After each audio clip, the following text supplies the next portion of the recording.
All right, something isn't right here. And before you get your underwear up in a bundle, I'm going to point out this is not political. I do not care who you're voting for. This neither supports or condemns Trump. This is simply the facts of the case when law enforcement is involved and something is not making sense to me. And maybe I'm just wrong, right? But for the sake of putting this out there, I'm going to give my point of view.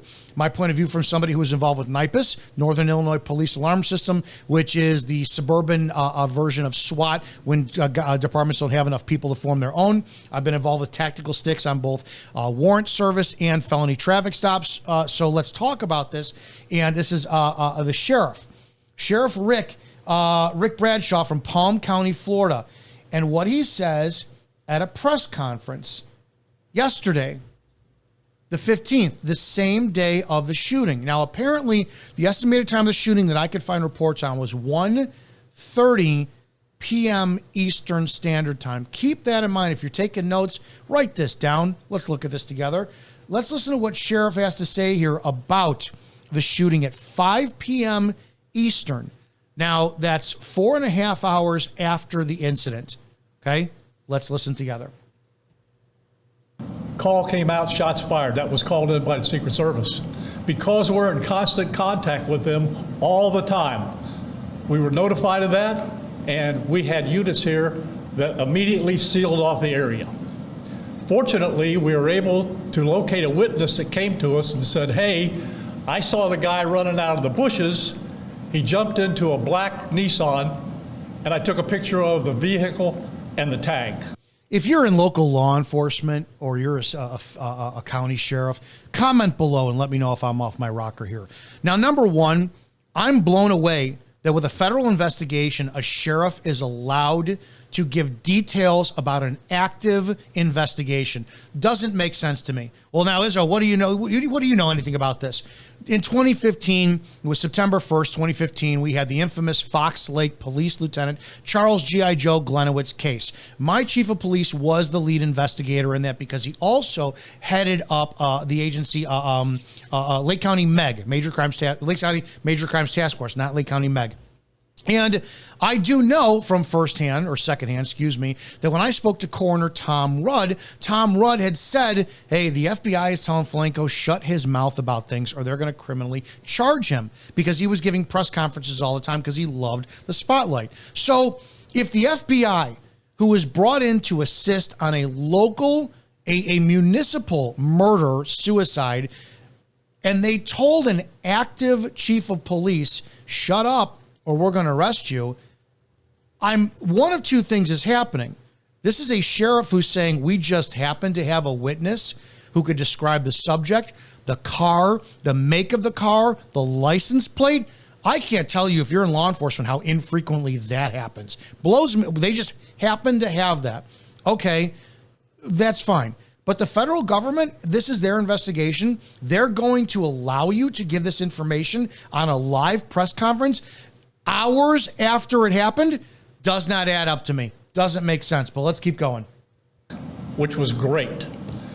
So we had that information. Our real-time crime center put it out to the license plate readers. Now, I don't know what real-time crime center is. I'm going to assume that it has something to do with digital reading of plates, like videos will hit on plates and all that, right? I want to talk about the time of this. If it's around 1:30 in the afternoon Eastern time that this call came out, you figure shots fired at Trump International Golf Course. Let's say conservatively 2 minutes, 2 to 3 minutes for cops in swarm mass to show up on scene. You hear shots fired. You know the president is there. I'm sure it's also going to have Secret Service are going to be on scene. Federal government, it's an election year. You're going to have a swarm of cops. You have a citizen then who just happens to have, I've got the information on my phone. I've got it on my phone. When chaos assumes like that, okay, thank you. We're going to be with you in a second. We don't, the second you tell us, show us. Or maybe that's changed. I don't know. We're going to get your information. And then when we actually have things secure, because active shooter, we heard shots fired. We're going to secure the area first. So let's give them 10 minutes. Let's give them 10 minutes, right? So now we're looking at it's about 1:45. So you got 3 to 5 minutes to show up on scene, 2 to 5 minutes to show up on scene, 10 minutes. Somebody, officer, I got to show you. The officer's going to be walking around with a pistol drawn or a rifle. They're not going to want to see what's on your fucking cell phone. Back off over there. They're going to wait. Okay. But let's give conservatively again, or generously, that it was 15 minutes to get the information. Now, in order to call into dispatch, or do you have to get that approved by your sergeant first? Or are you going to go on scene to the federal government? If you have evidence, you have evidence, and it's a federal case, or it's the FBI's involved with somehow if they show up on scene. It does not make sense to me that they would run with that info immediately. They'd have to verify it. Just thinking off the top of my head. So if they send it to dispatch, dispatch uploads it into the computer. One dispatch is on the radio. They're putting it in a computer. Person's seeing it off the computer. They're relaying it, and they're putting it up there. Maybe another 3 minutes. So let's say the information gets out by 1:50, right? 1:50 p.m. Eastern time. So we're looking at 20 minutes after the call of the shooting. Again, I'm just spitballing this stuff and thinking of this stuff out loud. It just doesn't make sense to me right now. And we were able to get a hit on that vehicle on I-95 as it was headed into Martin County. We got a hold of Martin County Sheriff's Office, alerted them, and they spotted the vehicle and pulled it over. So you've got it, it's hit, and that could be off of what, license plate readers, or maybe when you go over the big iPass, maybe it hit off there, alerted it, alert Martin County. It's going to take another few minutes, 5 minutes, to get into what do you call it? The system, to get a hold of a dispatcher on that end, and then dispatch sheriffs out in that area. So let's look at something for a second. So it was that quick, and we'll finish up hearing what he has to say. And detained the guy. After that, we took the witness that witnessed the incident, flew him up there, and he identified as the person that he saw running out of the bushes and jumped into the car. That's called a show up. Normally, they transport the offender back to the person, and it's not a lineup, not a photo lineup. They did a show up.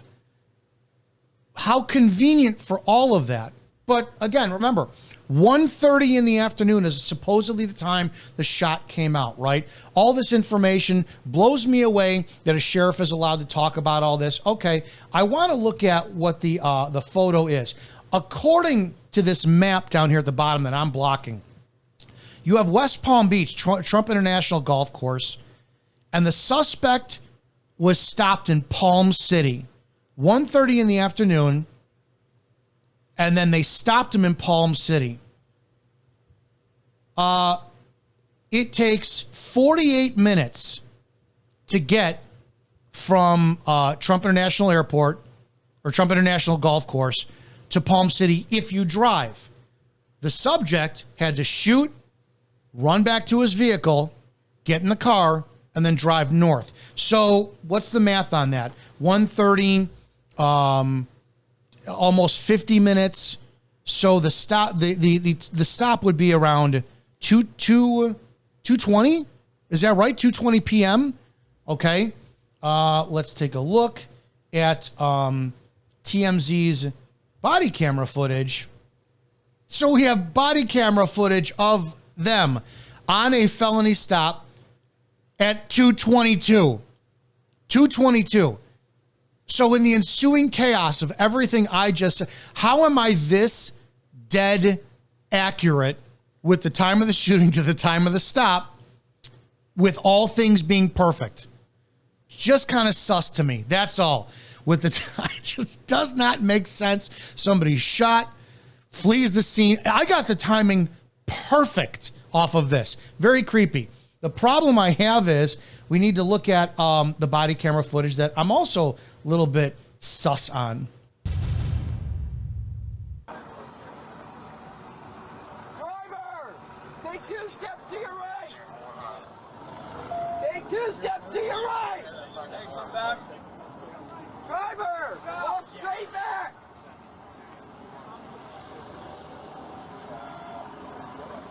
Keep walking. Keep that long.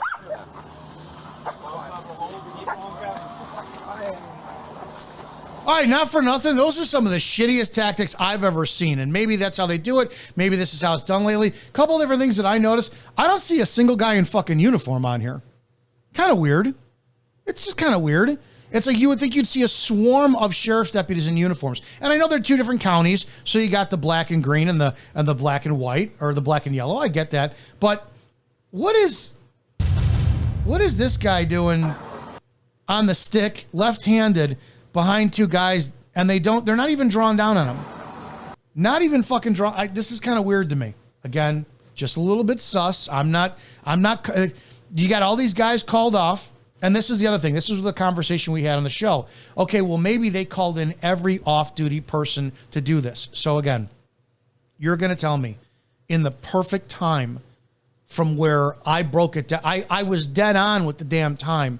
You're going to get off-duty or non-uniform guys throwing on their gear, getting in their car, and zipping all the way up there in a 50-minute drive, meeting the Martin County Sheriff's Department on there before they do. They would have had to hold this suspect 10 or 15 minutes in the car.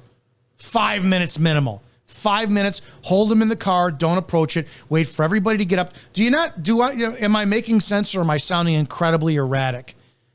It blows me away.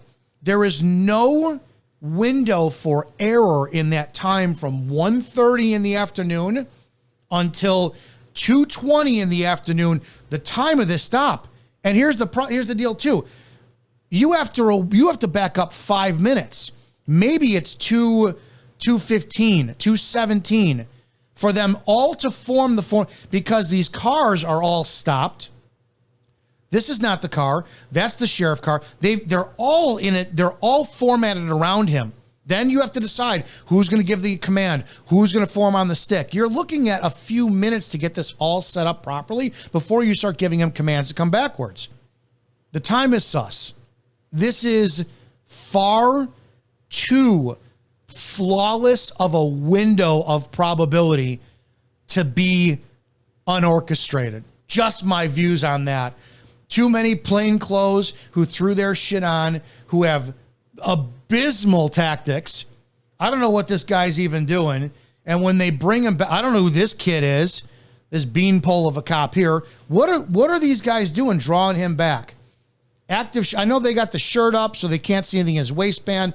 They're not even drawn down on him as they take him into custody.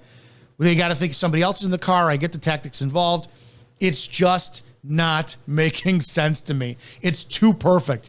It's too perfect, and they're too cavalier. They're too relaxed for taking a potential assassin into custody for this. And then lastly, you got to look at where I thought they saw. Oh, here it is. The photo opportunities. Okay.